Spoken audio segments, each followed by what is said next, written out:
তখন শুনলাম আজকে রাত ৯টার সময় নাকি মাননীয় প্রধানমন্ত্রী, ওই যে উনি যিনি ছিলেন আর কি, তো উনি নাকি লাইভে আসবে ধানমন্ডি ৩২ নম্বর থেকে। তো ওখানে নাকি ওই দলের কিছু কর্মীরা মিলে একটা স্লোগান তুলবে, দিয়ে ওরা নাকি বিপ্লব ঘটায় ফেলবে। কোরআনের কথা গিয়ে যদি কারোর পক্ষে যায় অথবা বিপক্ষে যায়, রাগ করার কি টাইম আছে নাকি? আছে। আমরা কথা বলবো আল্লাহর কোরআন থেকে। কার পক্ষে গেল কার বিপক্ষে গেল এটা আমাদের দেখার কোনো প্রয়োজন বোধ আমি মনে করি না। কারণ ইমানদার তাদের ইমানের গতি নিয়ে সামনের দিকে এগোবে। দুনিয়ার কাউকে দেখার টাইম তার থাকে না। কথা বলেন ঠিক কিনা? কারণ ইমানদার জানে ইমানের এই পথটা হলো কণ্টকাকীর্ণময়, দুর্গম বন্ধুর। এ পথের বাঁকে বাঁকে চলতে গেলে আসবে হামলা, আসবে মামলা, আসবে কেস কপাটি, জুলুম আর নির্যাতন। কথা বলেন ঠিক কিনা? ইমানের সেই পথে দুঃসাহসিক অভিযাত্রী হিসাবে কদম কদম সামনের দিকে এগিয়ে যাবে এই দুনিয়ার একজন ইমানদার। দুনিয়ার কোন মানুষের কাছে তার মাথাটা নত করতে পারে না, তার মাথা নত হবে কেবলমাত্র আমার আল্লাহর কাছে। এই কথায় কে কে একটা দুহাত তুলে দেখো আমার আল্লাহকে। আল্লাহ পাক রব্বুল আলামিন বলেন সূরা আন-নিসার 105 নম্বর আয়াতের শেষের দিকে রব্বুল আলামিন ডেকে বলছেন লিতাহকুমা বাইনান নাসি বিমা আরাকাল্লাহ। আল্লাহু আকবার। আমার আল্লাহ বলেন এই কোরআনকে আমি পাঠিয়েছি ফুটপাথে পড়ে থাকা জীর্ণ বস্ত্র ভরা অভাগী দুঃখিনী মায়ের মুখে এক ফালি হাসি ফোটানোর জন্য। তার মনে কোরআন পৃথিবীতে এসেছে অন্যায় অবিচার জুলুম আর নির্যাতনকে দূরে ঠেলে ফেলে দিয়ে কোরআন এসেছে দুনিয়ায় ন্যায় বিচার করার জন্য, ইনসাফ করার জন্য, এই জমিনে কোরআন রাজ করার জন্য এসেছে। কথা বলেন ঠিক কিনা? এই কথা শোনার পরে এক শ্রেণীর মানুষ তারা রেগে যাবে নাকি রাখবে না? কয় যে কোরআনের বিচার আমি মানি না। এরকম লোক আছে না নাই? কোরআনের বিচার আমি মানি না। আল্লাহ পাক রব্বুল আলামিনের পরে রেখে বলছেন কোরআনের বিচার যারা মানবে না, ওয়ামান লাম ইয়াহকুম বিমা আনজালাল্লাহু ফাউলাইকা হুমুল কাফিরুন ফাসিকুন জালিমুন। একই কথা আল্লাহ পরপর 3টা আয়াতে কারিমায় দিয়ে বললেন। নামাজ পড়েছে, হজ করেছে, যাকাত দিয়েছে, ইসলামের সমস্ত বিধান মেনে নিয়েছে, শুধুমাত্র আল্লাহর কোরআনের রাজনীতি মানে নাই, আল্লাহর কোরআনের সমাজনীতি মানে নাই, আল্লাহর কোরআনের আন্তর্জাতিক নীতি মানে নাই, আল্লাহর কোরআনের বিচার মানে নাই। যারা ওরা যদি নামাজ রোজা হজ যাকাত সব করে নেয়, এরপরে কোরআনের আইন না মানার কারণে আমার আল্লাহ বললেন ওরা হলো নির্ভেজাল টাটকা বেঈমান কাফের ফাসেক জালেম। এই কথা শোনার পরে এক শ্রেণীর মানুষ তারা রেগে যাবে, রাগান্বিত হওয়ার পরে ডেকে বলবেন কোরআন এবং বিধান আমি মানি না। কোরআন আমাকে আন্দোলনের জন্য, কোরআন আমাকে কাফের ফাসেক বলে দিয়েছে, সুতরাং কোরআনকে আমি রাখবো না, কোরআনকে পুড়িয়ে আমি ভস্ম করে ফেলবো। এখন আমার এই হুরগাতির মুসলমানদের কাছে প্রশ্ন হলো, ভাই বলেন তো আল্লাহর কোরআনকে পোড়ানোর ক্ষমতা কি পৃথিবীর কারোর আছে? এই পাশ থেকে আওয়াজ আসে নাই, তার মানে আপনাদের সন্দেহ আছে। হ্যাঁ আছে নাকি? তাহলে আরেকবার প্রশ্ন করি, কোরআনকে পোড়ানোর জন্য কোন আগুন কি পৃথিবীতে আছে নাকি ভাই? আল্লাহ পাক রব্বুল আলামিন বলেন ইন্না নাহনু নাযালনা যিকরা ওয়া ইন্না লাহু লাহাফিজুন। যদি আগুন লেগে ধ্বংস হয়ে যায় ধ্বংস হয়ে যায়, যদি আগুন লেগে ধ্বংস হয় পৃথিবীর সব বইয়ের দোকান, তবু বিশ্ব থেকে হারাবে না আল্লাহর পবিত্র কোরআন। কথা বলেন ঠিক কিনা? করবে কেমন করে কোরআন ধ্বংস আগুনের অতেজ? পারবে নাকি? পারবে? করবে কেমন করে কোরআন ধ্বংস আগুনের তেজ? আছে বিশ্বে ভরা অগণিত আল্লাহর কোরআনের হাফেজ, তারা ছাপিয়ে আসমানি গ্রন্থ, ছাপিয়ে আসমানি গ্রন্থ, বাঁচাবে কোরআনের মান, পুরো বিশ্ব থেকে হারাবে না পবিত্র কোরআন। একটু জোরে বলা যাবে কি আল্লাহু আকবার? মাইকের আওয়াজ আপনারা শুনতে পাচ্ছেন? আমি পাচ্ছি না, এই জন্য সমস্যা, বুঝছেন? মানে বক্তা যদি বক্তার আওয়াজ না শুনতে পারে তাহলে প্রবলেমে সমস্যা হয়ে যায়। প্রবলেমে, হ্যাঁ এবার একটু শুনতে পাচ্ছি, ঠিক আছে ঠিক আছে, এবার শুনতে পাচ্ছি। তো সেই কোরআনের মাহফিল এসছে, গোটা পৃথিবীর কাফেররা যদি চেষ্টা করে কোরআনকে পুড়িয়ে শেষ করে দেবে, পারবে নাকি ভাই? পারবে? পারবে না। চেষ্টা তো কতই করেছিল তারা, আজকে দেখেন তাদের নাম নিশানা এই জমিনে খুঁজে পাওয়া যায় না। আজকেও শুনলাম মঞ্চে ওঠার আগে, আজকে রাত 9টার সময় যখন আসলাম তখন শুনলাম আজকে রাত 9টার সময় নাকি মাননীয় প্রধানমন্ত্রী, ওই যে উনি যিনি ছিলেন আর কি, তো উনি নাকি লাইভে আসবে ধানমন্ডি 32 নম্বর থেকে। তো ওখানে নাকি ওই দলের কিছু কর্মীরা মিলে একটা স্লোগান তুলবে, দিয়ে ওরা নাকি বিপ্লব ঘটায় ফেলবে। সুবহানাল্লাহ।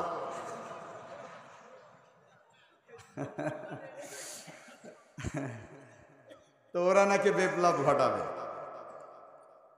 আমার প্রিয় বাংলার দামাল ছেলেরা, বাংলার তৌহিদ জনতারা ঘোষণা দিয়েছে, ওরা যদি আজকে লাইভে 9টায় আসে তাহলে আমরা 8:30টায় 32 নম্বরে থাকবো, আর দেখবো কোন বাপের বেটা আসে।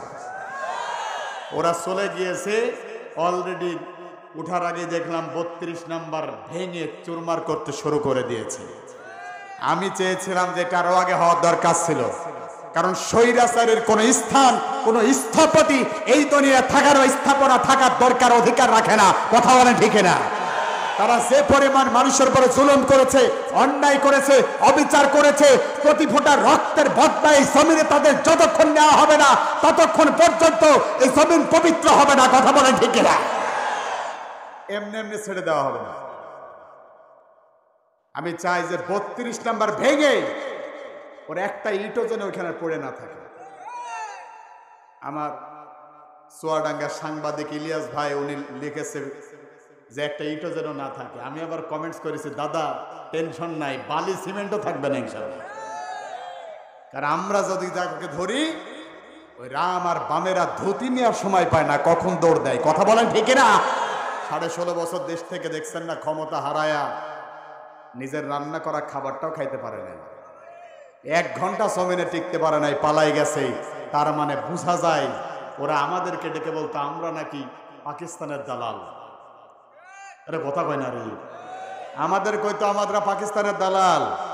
আমি বলেছিলাম আমরা যদি পাকিস্তানের দালাল হতাম, বিগত 16.5 বছর জুলুম সহ্য করেছি, হামলা করেছে, মামলা দিয়েছে, মাহফিলে কথা বলতে দেয় নাই, আলেমদেরকে ধরে ধরে ফাঁসি দিয়ে দুনিয়া থেকে বিদায় করেছে, আমাদের একজন আলেমও পাকিস্তানে পালায় যায় নাই। আল্লামা সাইদি ইচ্ছা করলে পাকিস্তানে পালায় শুধু না, পাকিস্তান সরকার তাকে জামায়া ধরে নিয়ে যেয়ে বাড়ি তৈরি করে রাখতেন, এরপরে যায় নাই। আর বিগত 16.5 বছর ওরা ক্ষমতায় থেকেছে, আর্মি, পুলিশ, র্যাব, ব্রিগেডিয়ার সব ওদের হাতে। এরপরও ক্ষমতা যখন হারাইছে, 1 ঘন্টা জমিনে টিকতে পারে নাই, মামা বাড়ি দিল্লি গিয়ে দাদার কোলে যেয়ে বসে আছে। তার মানে বোঝা যায় ওরা আমাদেরকে বলেছিল আমরা পাকিস্তানের দালাল। আমরা যদি পাকিস্তানের দালাল হতাম, পাকিস্তানে পালায় যাইতাম। আমরা পাকিস্তানে পালায় যাই নাই, জুলুম সহ্য করেছি, এই দেশের বুকে থেকেছি, তার মানে আমরা পাকিস্তানের দালাল না। আর ওরা 16.5 বছর জুলুম করেছে, অন্যায় অবিচার করেছে, ক্ষমতা হারানোর পরে টিকতে পারে নাই জমিনে, ভারতে গিয়ে পাওয়া যাচ্ছে দাদা বাবুর। তার মানে বোঝা যায় ওরাই হলো প্রকৃত ভারতের দালাল। কথা বলেন ঠিক কিনা? তো এই দালালগুলো এখন চেষ্টা করছে আবার আসার জন্য। কিছু আবার অতি উৎসাহিত আছে না, কয় যে আপা ইজ কামিং,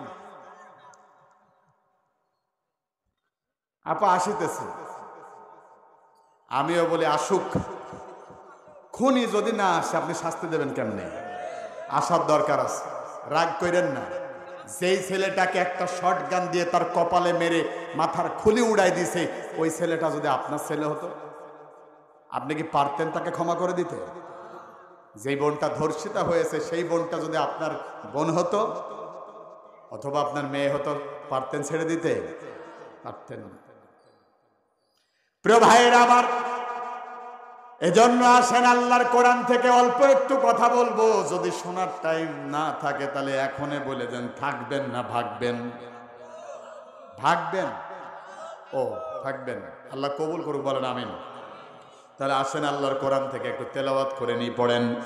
আউযু বিল্লাহি মিনাশ শাইতানির রাজিম। বিসমিল্লাহির রাহমানির রাহিম। আল্লাযীনা কাফারু ওয়া সাদ্দু আন সাবিলিল্লাহি আদাল্লা আমালাহুম। আল্লাহু আকবার। আমি আপনাদের সামনে পবিত্র কোরআনুল কারীমের 47 নম্বর সূরা মুহাম্মাদের 1 নম্বর আয়াত তেলাওয়াত করেছি। আল্লাহ পাক রব্বুল আলামিন বলেন, আল্লাযীনা কাফার, যারা কাফের, অবিশ্বাস করেছে, অস্বীকৃতি জ্ঞাপন করেছে, ঢেকে রেখেছে, চাপা রেখেছে, বাধা দিয়েছে, বলতে দেয় না, এরা হলো কাফের। এরা কি? অসদ্দাং, বাধা দিয়েছে। সাবিলিল্লাহ, কার পথে? আল্লাহর পথে। আদাল্লা আমালাহুম, আল্লাহ বলছেন আমি তাদের কোনো আমল কবুল করব না, সব নষ্ট করে দিয়েছি। সুবহানাল্লাহ বলতে পারেন? একটু জোরে বলেন সুবহানাল্লাহ। কাফেরদের আমল বরবাদ মানেই হলো ইমানদারদের আমল কবুল। সুবহানাল্লাহ বলবেন না? এ ভাই আপনি সামনে থেকে কই যান? ওই তাকান, আমি আপনার ডাকে, আপনি যান কই? হ্যাঁ, 90 বছরের মুরব্বী বসে আছে, উনি যুবক মানুষ প্রায়, উনি যাবে কে? কোনো মোটামুটি চলবে না। ওই সৌদি আরবে এই পাশে একজন লোক দাঁড়া আছে, আর এই পাশে সৌদির পুলিশ আছে। যায় কয় যে স্যার আমি মুদবো। এখন ভাই আমি মুদবো মানেই তো আমি মরবো। ও যখন এই কইছে সৌদির পুলিশ, তো উনি তো ট্রান্সলেশন করলে আরবিতেই করবে। উনি ডেকে কয় যে লা তামুত, খবরদার মরা যাবে না। এ কয় মুদবো, ও কয় মরা যাবে না। আমি দেখি আর হাসি। একটু পরে দেখি যে খুঁটির সাথে যায় বাইন্দা রাখছে। কিছুক্ষণ পরে দেখি যে নিচ দিয়ে সব ভেজে গেছে। কয় যে এই কাজ করলি কে? কয় তো আমি এইটাই তো করবো। আপনি বোঝেন নাই তো? ভাই যান তো সৌদি আরবে গেছে, ভালো বুঝবে। তো এখন ওই ভাইকে আবার বেশি চাপ টাপ দিলে আবার বিপদ হয়ে যেতে পারে। আল্লাহ যেন আমাদের কবুল করে, বলেন আমিন। তবে যারা একটা ঘন্টা নিজেকে কন্ট্রোল করতে পারে না, এরা যদি জিহাদের ময়দানে যায়, তা আস্তে করে ডেকে বলেন, নেতা তরবারি ধরেন, একটু মুইতে আসি। আরে কথা কয় না রে, এই লুজ ঢিলা ঢুলা দিয়ে কাজ হবে না। ইমানদারদেরকে টাইট থাকা লাগবে, বারুদের মতো হুঙ্কার দিতে হবে।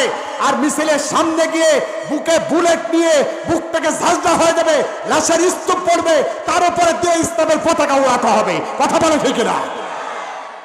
চাইলেই হয় না। ঠিক কয়েকজন বলছে, বাদ বাকি মুখ বন্ধ করে শুয়েছে। শোনেন, আল্লাহ নবী বলেছেন, কোরআন সুন্নাহর আলোচনায় যাওয়ার পর যারা সুবহানাল্লাহ, আলহামদুলিল্লাহ, আল্লাহু আকবার, হা না ঠিক বেঠিক এগুলো বলে না, চুপ করে যারা হুতুম ফেসার মতো করে বসে থাকে, আল্লাহ নবী বলেছেন ওগুলো হলো বোবা শয়তান। এবার তাকায়া দেখেন কারা চুপ থাকে। কারণ নবীজি যদি কিছু বলে, ওইটার দায়ভার তার আমরা নিতে পারবো না।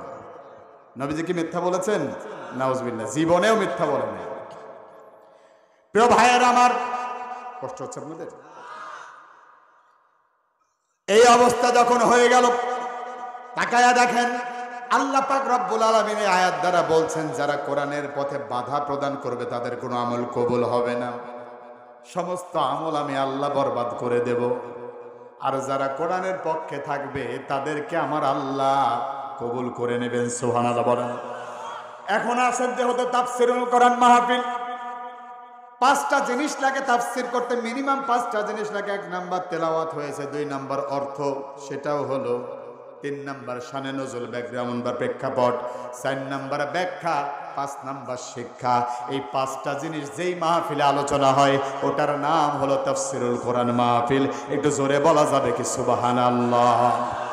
প্রিয় ভাইয়েরা আমার, এবার একটু খেয়াল করেন, আয়াতে কারিমা তেলাওয়াত হয়েছে, অর্থ হয়েছে, কোন সময় আয়াতটা নাজিল হলো সেটাও জানার দরকার আছে না নাই? মক্কার বুকে বদর যুদ্ধের পূর্বে, কোন যুদ্ধ?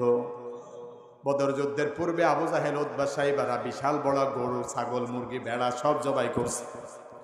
জবাই করার পরে ডেকে বলছেন, ও আমার দলের লোকেরা, তোমরা বেশি বেশি করে খাও, যাতে করে আগামীকাল বদরের প্রান্তরে আব্দুল্লাহর বেটা মুহাম্মদ সাল্লাল্লাহু আলাইহি ওয়াসাল্লামকে পরাজিত করা যায়। নাউজুবিল্লাহ বলেন। আজকেও দেখলাম আলী হোসেন ভাইয়ের বাসায় খাওয়া হচ্ছে। এই খাওয়াটা উনি ইসলামের জন্য খাওয়াচ্ছে, সোয়াব না গুনাহ? খাইতে পাই না নাকি? আপনারা খান নাই? ওই জন্য জোরে বললেন না নাকি? খাইছেন? মাশাআল্লাহ। আমি আমার কাছে বিয়ের বাড়ি ঢুকে পড়লাম না, মানুষ খাচ্ছে সব আনন্দের সাথে। দেখ আল্লাহ কবুল করুক, বলেন আমিন। এই খাওয়াটা যদি তিনি শুধুমাত্র সোয়াবের আশায় খাওয়ায়, আল্লাহর কসম এই আয়াতের অনুপাতে ওইটা সোয়াব তিনি পেয়ে যাবেন। শুধু উনি পাবেন না, ওনার পিতামাতা বেঁচে আছে, ওনার পিতামাতা যে মারা গেছে, উনি যদি দোয়া নাও চায় তবুও আমার আল্লাহ রাব্বুল আলামিন এই খাওয়ানোর সোয়াবটুকু তার পিতামাতার আমল নামায় দান করে দেবে। একটু জোরে বলেন আল্লাহু আকবার। প্রিয় ভাইয়েরা আমার, আপনিও যদি একটা কুকুরকে একটা হাড় খাওয়ান, একটা নিহারি বা হাড় দিয়েও খাওয়ান, মুসলিম শরীফের বর্ণনায় আল্লাহর নবী বলেন, কোন জাতির কোন একটা মানুষ যদি একটা কুকুরকে একটা হাড্ডি খাওয়ায় সওয়াবের আশায়, আল্লাহ পাক রব্বুল আলামিন তার পিতামাতার আমল নামায় ওই সওয়াবটা পৌঁছায়া দেয়। সুবহানাল্লাহ বলেন।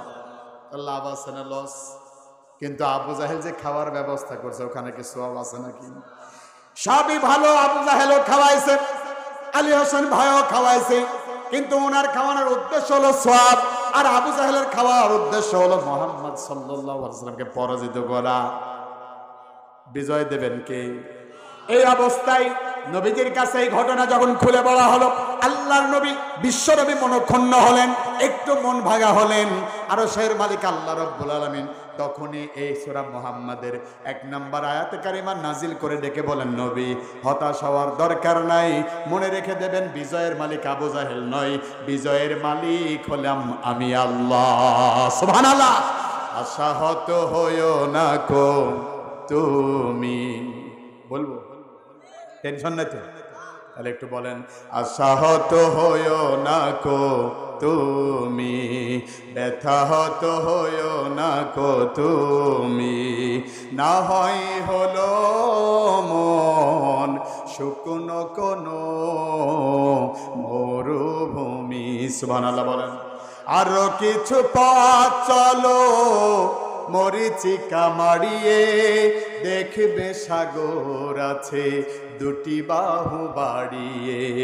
প্রিয় ভাইয়ের আমার, এই অবস্থায় নবীজিকে যখন আল্লাহ বলবেন, নবী হতাশ হবেন না, বিজয় আমি আপনারে দেব, বলেন তো নবীজিকে এখন আর হতাশ হবেন? আপনাদের আওয়াজ শুনে মনে হলো হইলেও হইতে পারে। আর একটু আওয়াজ দিয়ে বলেন, নবীজিকে এখন হতাশ হবেন? কোশ্চিন কাল নবী এখন হতাশ হবে না। ওই আয়াতে কারিমা নাজিল হয়ে গেল। এই নবীকে কিন্তু আবু জাহেল কম ভালোবাসতেন না। আল্লাহ পাক রব্বুল আলামিন সেই আয়াত দিয়ে বললেন, আবু জাহেল নবীর বিপক্ষে গেল, অথচ নবী যখন ছোট ছিল এই আবু জাহেল নবীকে কোলে নিয়ে ঘুরে বেড়াতো, ঠিক না? একদিন তিনি ডেকে বলছেন, আমার দলের লিডারেরা, নতুন মানুষ যারা আছে তারা শোনো। কি? আমি রাষ্ট্রীয় সফরে যাব। কোথায় যাব? রাষ্ট্রীয় সফরে যাব, কিন্তু রাষ্ট্রের কোনো দায়িত্বশীলকে আমি নেব না। মানে আমাকে এইদিকে ঘুরে কথা বলা লাগছে এই জন্য, কারণ আমার মানুষ সব এইদিকেই বেশি। আমি সোজা যদি বলি এই কয়জন ছাড়া পাবো না।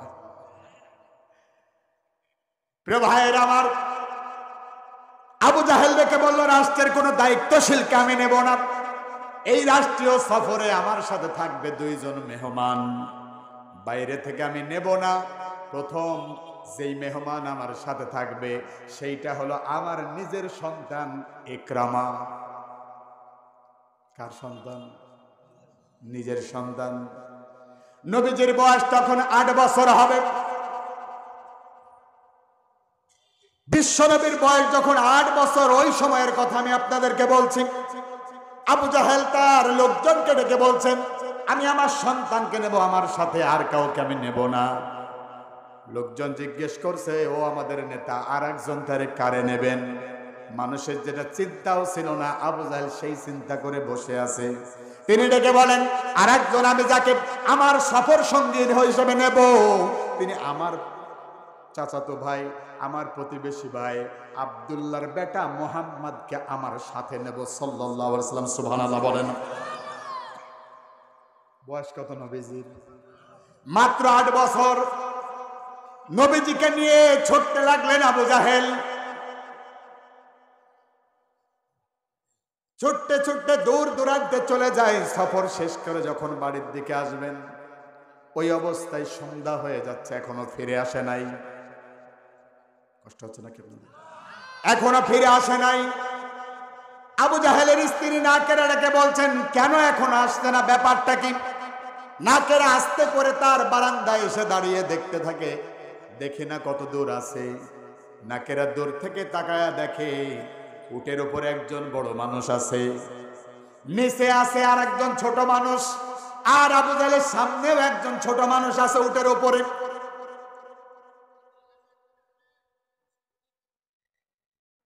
কথা বলেন না ভাই গো, কথা বলেন। নাকেরা চিন্তা হলো, উটের উপরে যে আছে ওটা আবু জাহেল, সেটা ঠিক আছে, আমি বুঝলাম, কিন্তু নিচে যেটা দড়ি ধরে টানেন সেইটাই বাকে, আবার উপরে যে আছে জড়ি বসে আছে উটের উপরে, সে বাকে চেনা যাচ্ছে না, ওটা আমার সন্তান ইকরামা নাকি মোহাম্মদ, আমি চিনতে ভুল করছি, এখনো ভালো বোঝা যায় না। কিন্তু যখন একটু কাছে আসলো, নাকেরা বলেন, আমি তাকায়া দেখি কি আজব ব্যাপার, উটের উপরে আবু জাহেল আছে, আর তার সাথে যে আছে সে হলো জামানার মোহাম্মদ সাল্লাল্লাহু আলাইহি ওয়াসাল্লাম। সুবহানাল্লাহ বলেন। আর উটের লাগাম ধরে যে তারে, ওইটা আমার সন্তান। তাকায়া দেখলাম ইকরামা। আচ্ছা বলেন তো, কোনো মা কি এটা মেনে নেবে? রাগান্বিত হয়ে গেল। রাগান্বিত হওয়ার পরে আবু জাহেল নেমে আসছে। তখন আবু জাহেলকে ডেকে বলছেন, আবু জাহেল তুই পুরুষ না, তুই একটা হিজড়া। কে বলল? স্ত্রী বলল। বউ যদি স্বামীকে এই কথা বলে তো মান সম্মান মনে হয় ভালো হয় নাকি? আবু জাহেল রাগান্বিত হয়ে গেছে। রাগান্বিত হওয়ার পরে বললে, বাড়ির ভিতরে চল। আবু জাহেলেরও একটা জ্ঞান ছিল, বউ যদি পিটায়, বউকে যদি কিছু বলি তা বাড়ির ভিতরে যাই বলার দরকার, মূর্খের মতো রাস্তাঘাটে বলা দরকার না। কিন্তু এখনকার সমাজে কিছু তৈরি হয়েছে, রাস্তাঘাটেই গালি দিয়ে ধুয়ে ফেলাই, এরকম কিছু মূর্খ আছে না নাই? আওয়াজ দিয়ে বলা আছে না নাই? কপাল খারাপ। এগুলো হলো ফেরাউনের উত্তরসূরি ছাড়ার কিছু না। ফেরাউন বউ পিটাইতো আর বিশ্বনবী বউকে কলিজায় রেখে দিত। সুবহানাল্লাহ বলেন। আপনাদের সাউন্ড নাই, বুঝলাম না। আপনারা কি দোয়ার দিকে যাবেন? চলেন দোয়া করি, আল্লাহুম্মা আমিন। হাতও তো তুলেন, সবাই বলেন তো আল্লাহু আকবার। ভালো লাগে বলে বুঝলাম। তাহলে এতটুকু যখন থাকবে না, তখন দোয়া হবে, আল্লাহ কবুল করুক, বলেন আমিন। প্রিয় ভাইয়েরা আমার, খেয়াল করেন এই অবস্থায় নাকেরা যখন আবু জাহেলকে হিজড়া বললো, নাকেরাকে আবু জাহেল ডেকে বলছেন, বাড়ির ভিতরে চল। বাড়ির ভিতরে যাওয়ার পরে এবার ডেকে বলছেন, ও নাকেরা, আমি যদি হিজড়া হই তাহলে ইকরামা কার সন্তান তুই আমারে ক। প্রশ্ন ঠিক আছে না ভেজাল আছে? আমি যদি হিজড়াই হই তাহলে ইকরামা কার সন্তান? নাকেরা যত বড়ই নেত্রী হোক না কেন, বিপদ তার হয়েছে কি হয় নাই? এবার দেখে বলেন, শোনো, আবু জাহেল লাত মানাত উজ্জার কসম করে বলে ইকরামা তোমারই সন্তান। আবু জাহেল এবার যদি বলে কে বলছেন, তাই যদি হয় তাহলে আমি হিজড়া হইলাম কোন অ্যাঙ্গেল থেকে? কয় যে আসলে আমি ওইটা বোঝাতে চাই নাই, নিজের সন্তানকে দিয়ে উটের লাগাম টানাচ্ছ আর পরের সন্তান মুহাম্মদ সাল্লাল্লাহু আলাইহি ওয়াসাল্লামকে উপরে রেখাচ্ছ, কারণটাকে একটু আমাকে বলো। কারণ কি? আচ্ছা নাকেরা জানতে চায়, আপনারা জানতে চান না? নবীজিকে নিজের সন্তানকে নিচে নিয়ে নবীজিকে উপরে উটের উপরে কেন রাখলো, এটা জানার দরকার আছে না নাই? কারা কারা চান না জানতে হাত তোলেন।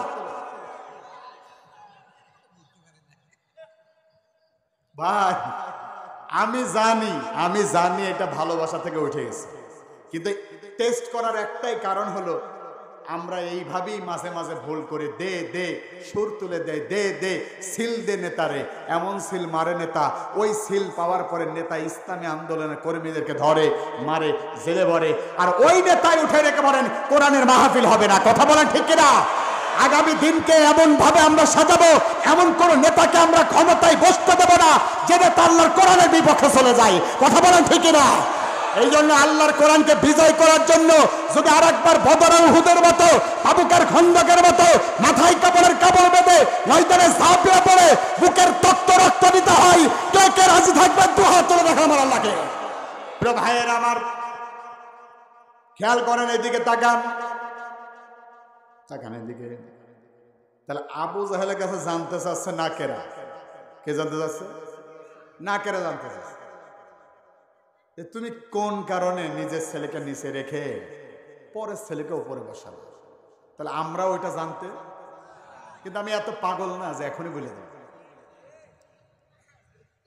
আমি জানি আপনারা এমনিও বসে থাকবেন ইনশাল্লাহ, তারপরও ভালোবাসার জন্য একটু ভালোবাসা যাতে বৃদ্ধি পায় সেই জন্য এটা রেখে দিলাম।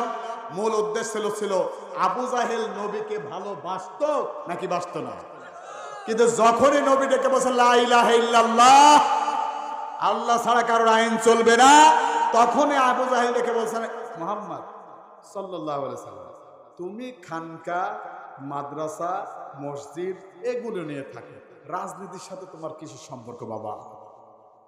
এখনো এরকম আবু জাহেলের মার্কা লোক আছে না নাই? যারা দেখে বলেন কোরআনের সাথে রাজনীতির কোনো সম্পর্ক নাই। আল্লাহর কসম, আবু জাহেল যেই জাতের জাত, ওরা ওই একই জাতের জাত। সে যে দল হোক, আমি কোনো দলের নাম নেব না, কিন্তু আপনার ঘাড়ে যদি পড়ে যায় আমার তো কিছু করার নেই। কোরআনকে চেঞ্জ করবো না নেতা চেঞ্জ করবো? আল্লাহ নেতা চেঞ্জ করার তৌফিক দান করে বলেন আমিন। প্রিয় ভাইয়ের আমার, এবার আসেন কোরআনের পথে তাহলে বাধা আছে না নাই? আজকের আলোচনার মূল সাবজেক্ট ওটাই ছিল, কোরআনের পথে বাধা দিলে তার বিপদ আছে, তার আমলনামা শেষ করে দেওয়া হবে, আল্লাহ বলছেন বরবাদ করে দেব। এই জন্য আসেন, এখন আমার প্রশ্ন হলো, এখন কোরআনের পথে বাধা ছিল, বর্তমানে কিছুদিন আগেও ছিল, এখনো হয়তো মাঝে মাঝে কোথাও কোথাও হয়। বলেন তো কোরআনের পথে বাধা সেই সময়েও ছিল কি ছিল না? এই অবস্থায় কোন সময়, ওই সময় আলোচনার সময় বাধা ছিল কিনা আল্লাহ পাক রব্বুল আলামিন নিজেই উত্তর দিয়ে দিয়েছেন।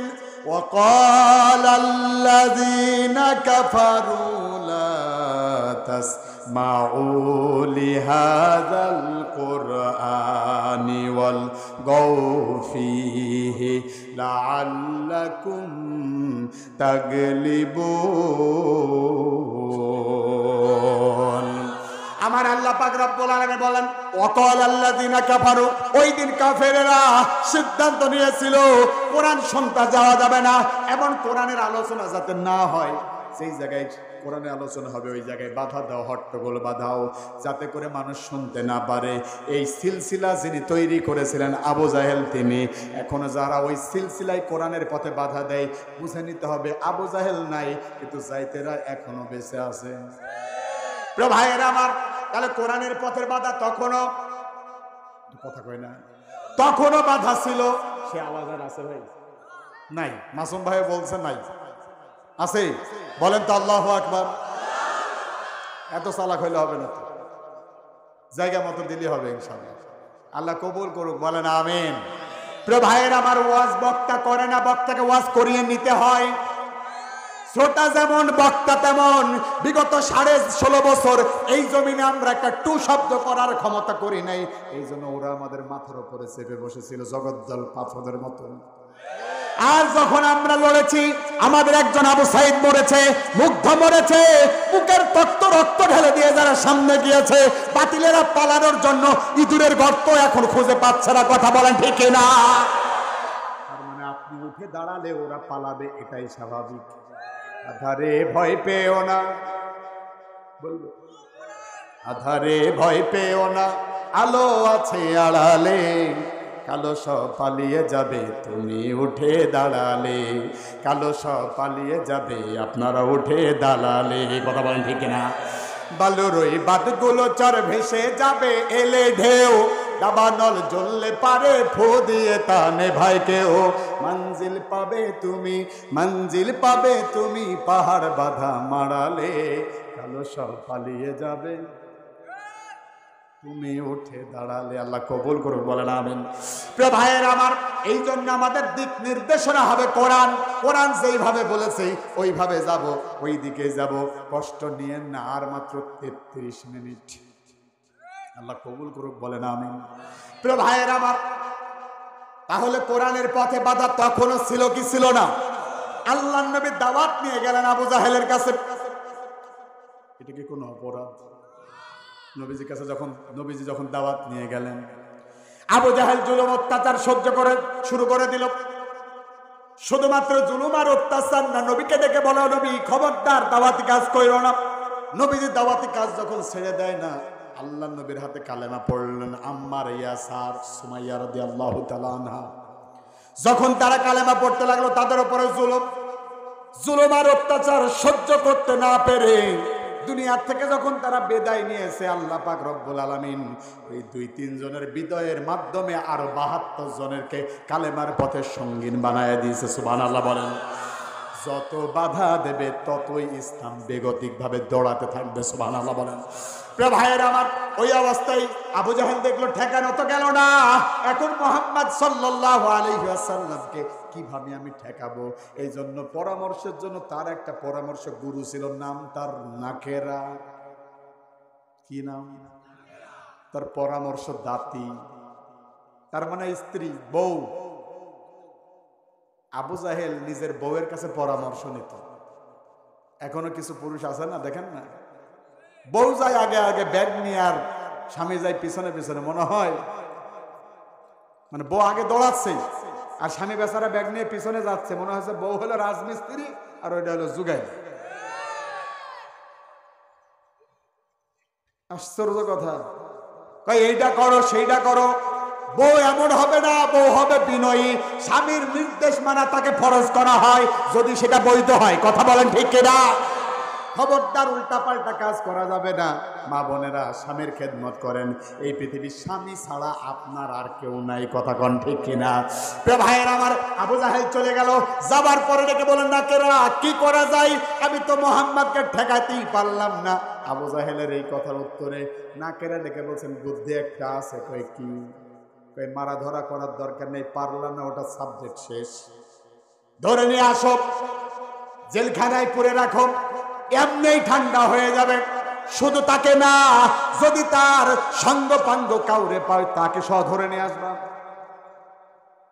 এই জন্য নাকেরার মতো মহিলা যারা ছিল বিগত দিনে, তারা ওই একই কাজই করত। কারণ আর যাই হোক, কোরআন হাদিস পড়ুক বা না পড়ুক, নাকেরা জীবনে ঠিকই পড়েছে। কথা কন ঠিক না? এইগুলো কোনো মুসলমান করতে পারে না। নাকেরার গোষ্ঠীরাই যুগে যুগে আলেমদেরকে ধরেছে, মেরেছে। কথা বলেন ঠিক কিনা? ভাইয়ের আমার, ওই অবস্থা যখন হয়ে গেল, আস্তে করে এবার আবু জাহেল বিশ্বনবীকে ধরে নিয়ে আসলো।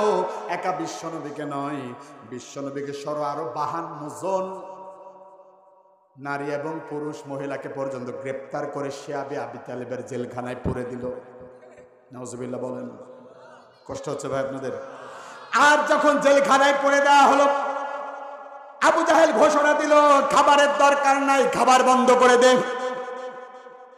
বিশ্বনবী 1 দিন যায়, 2 দিন যায়, 3 দিন যায়, কোনো খাবার নাই।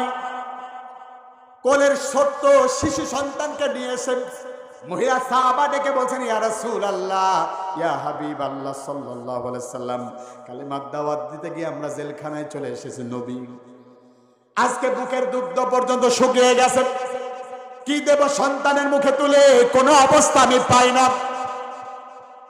আল্লাহর নবী বিশ্বনবী ডেকে বলছেন, নিজেরা কি খাবা? একটু কিছু খাও। কয় কি খাবো? কয় ওই যে বাবলা গাছ দেখছো, বাবলা গাছের লতা পাতাগুলো ছিঁড়ে ছিঁড়ে খাও। সাহাবায়ে কেরাম বাবলা গাছের লতা পাতাগুলো যখন ছিঁড়ে খাইতে গিয়েছে, জীবন্ত সাহাবায়ে কেরামের জিহ্বাতে কাটা ঢুকে ফিনকি দিয়ে দিয়ে রক্ত বের হয়ে গিয়েছে। আল্লাহু আকবার। জোরে বলেন আল্লাহু আকবার। ইমানের পথ এমনি এমনি আসে নাই, ফুল বসানা পথ ইমানের পথ হতে পারে না, কথা বলেন ঠিক কিনা?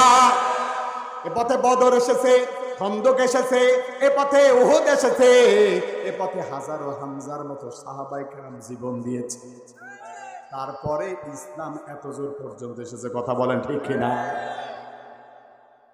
প্রিয় ভাইয়েরা আমার, ধরে পুরে দেওয়া হলো জেলখানায় নবীদেরকে। তার মানে বোঝা যায় জেলখানা হলো নবীদের জন্য সুন্নাত। নবীদের জন্য আল্লাহ পাক রব্বুল আলামিন জেলখানায় প্রায় ফরজই করে দিয়েছে, আর আমাদের জন্য সুন্নাত করে দিয়েছে। তার মানে ইমানের পথে চলতে গেলে, কোরআনের পথে চলতে গেলে, ইসলামের পথে চলতে গেলে জেল খাটাই লাগবে, এটাই বাস্তবতা, কথা বলেন ঠিক না? শুয়ে বসে জীবন কাটিয়ে ইসলামে জীবন কাটানো যায় না। প্রিয় ভাইয়েরা আমার, দীর্ঘদিন পর্যন্ত খাবার নাই।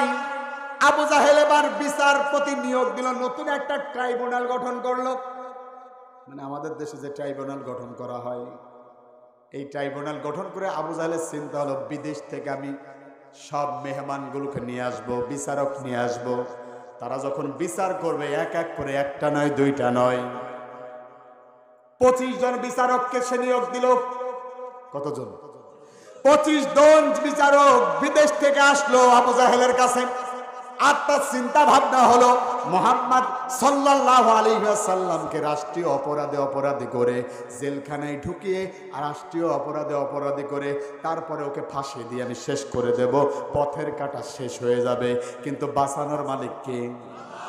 আল্লাহ যদি চায় আপনি বেঁচে থাকবেন, আপনাকে মারার ক্ষমতা পৃথিবীতে কারো আছে? আছে নাকি? নাই। এটা ঈমান। আমার যদি মৃত্যু লেখা থাকে, এখানে নাম থেকে হোঁচট খেয়ে পড়ে মারা যাবো, কেউ ঠেকাতে পারবে না। আর আমার যদি মৃত্যু লেখা না থাকে, সারা পৃথিবীর বাতিলেরা আমার দিকে রাইফেল ধরবে, টিকারে টিপ দেবে, এরপরে গুলি বের হবে না। এটাই একজন মুসলমানের ঈমান, কথা বলেন ঠিক না? এটাই ইমানদারের ঈমান।